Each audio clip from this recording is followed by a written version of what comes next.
I think a lot of people are confused by the new Arabic name, El-Hajj Malik El-Shabazz. I've always had the name on my passport, Malik El-Shabazz, only I only used it in the Muslim world. Well, Hajj is a title that is given to any Muslim who makes the pilgrimage to Mecca during the official Hajj season. One thing that I found in all of my travels was that all of the Africans, not only the Africans, but the Asians and the Muslims, look upon us as their long-lost brothers. And America had actually tricked many of them into a hands-off policy by giving them the impression that she was honestly trying to do something to solve the problem. My argument over there was designed to prove that it is impossible for the United States government to solve the race problem. It's impossible. Never have I witnessed such sincere hospitality and overwhelming spirit of true brotherhood as is practiced by people of all colours and races here in this ancient holy land, the home of Abraham, Muhammad and all the other prophets of the Holy Scriptures. For the past week, I've been utterly speechless and spellbound by the graciousness I see displayed all around me by people of all colours. I've been blessed to visit the holy city of Mecca. I've made my 7 circuits around the Kaaba, led by a young Mutawaf named Muhammad. I drank water from the well of the Zamzam. I ran 7 times back and forth between the hills of Mount Al-Safa and Al-Marwa. I've prayed in the ancient city of Mina, and I've prayed on Mount Arafat. There were tens of thousands of pilgrims from all over the world. They were of all colours, from blue-eyed blondes to black-skinned Africans. But we were all participating in the same ritual, displaying a spirit of unity and brotherhood that my experiences in America had led me to believe never could exist between the white and non-white.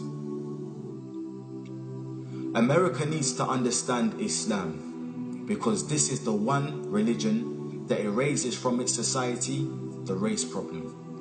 Throughout my travels in the Muslim world, I have met, talked to and even eaten with people who in America would have been considered white, but the white attitude was removed from their minds by the religion of Islam.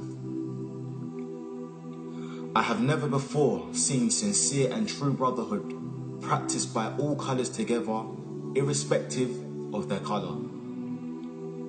You may be shocked by these words coming from me, but on this pilgrimage, what I have seen and experienced has forced me to rearrange much of my thought patterns previously held, and to toss aside some of my previous conclusions.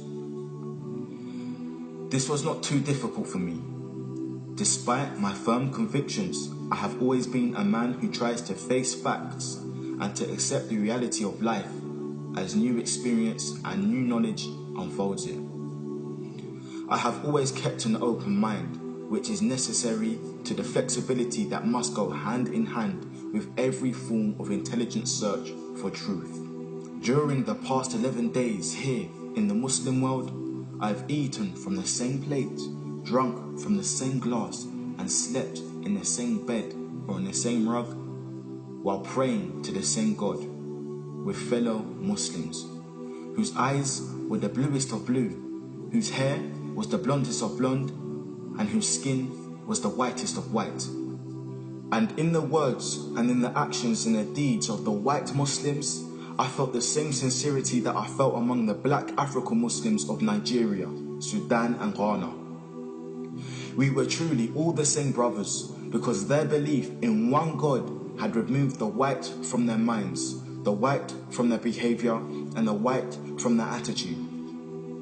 I could see from this that perhaps if white Americans could accept the oneness of God, then perhaps too they could accept the reality, the oneness of man, and cease to measure and hinder and harm others in terms of their differences in colour.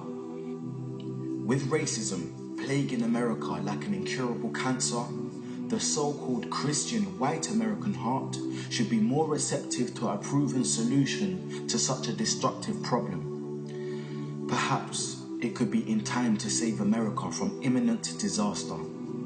The same destruction brought upon Germany by racism that eventually destroyed the Germans themselves.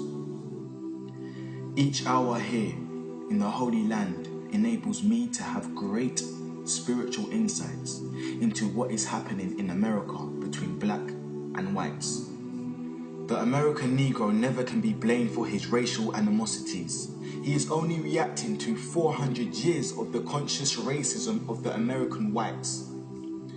But as racism leads America up to the suicide path, I do believe, from the experience that I've had with them, that the whites of the younger generation in the colleges and universities will see the handwriting on the walls, and many of them will turn to the spiritual path of truth, which is the only way left to America to ward off the disaster that racism inevitably must lead to.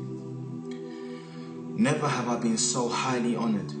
Never have I been made to feel more humble and worthy. Who would believe the blessings that have been heaped upon an American Negro? A few nights ago, a man who would be called in America a white man, a United Nations diplomat, an ambassador, a companion of kings, gave me his hotel suite and his bed. Never would I have even thought or dreaming that I would ever be a recipient of such honors. Honors that in America would be bestowed upon a king, not a Negro. All praise is due to Allah, the Lord of all the worlds. Sincerely, Al-Hajj Malik Al-Shabazz, also known as Malcolm X. So Malcolm became Al-Hajj Malik Shabazz, who made Tawbah. He took his Shahada. He performed his Hajj.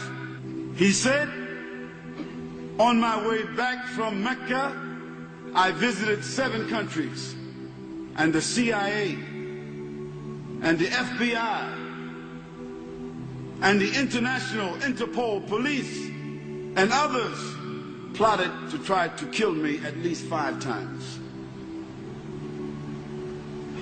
You don't have to ask yourself why they were plotting to kill this man.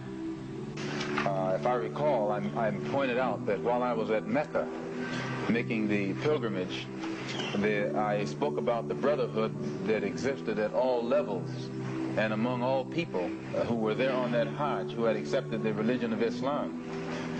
And I pointed out that for what it had done, what the religion of Islam had done for those people over there, despite their complexion differences, that it would probably do America well to study the religion of Islam, and perhaps it could drive some of the racism from this society as it has driven racism from the Muslim society.